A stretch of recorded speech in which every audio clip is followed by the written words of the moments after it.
Okay, just tell me what to do. All right, you just lie there for a second. I'm going to talk.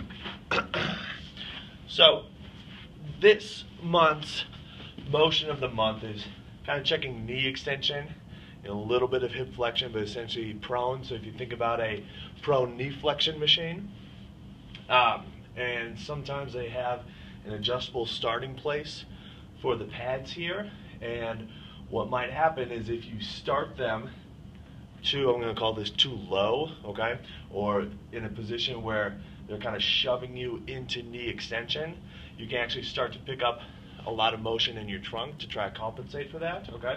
So one thing you might want to check is just here, just going and extending your knees as much as you can, cool, and then from there, if you can get right there, if you can get to that end range, awesome. Otherwise, let's say for Julie, if she could only extend to right there, that's as far as she could go, then I would start her right here, and she would do a rep, and then as she came back down,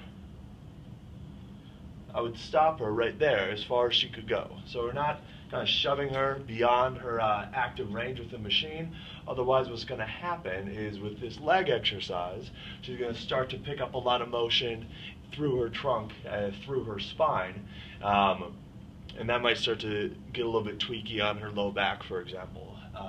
Just a potential scenario. So anyways, when you're doing a lying leg curl or performing prone knee flexion or something, check the amount of active knee extension you have at the very end range, and if you can, try to set the machine so it's not shoving you beyond that active end range, either by kind of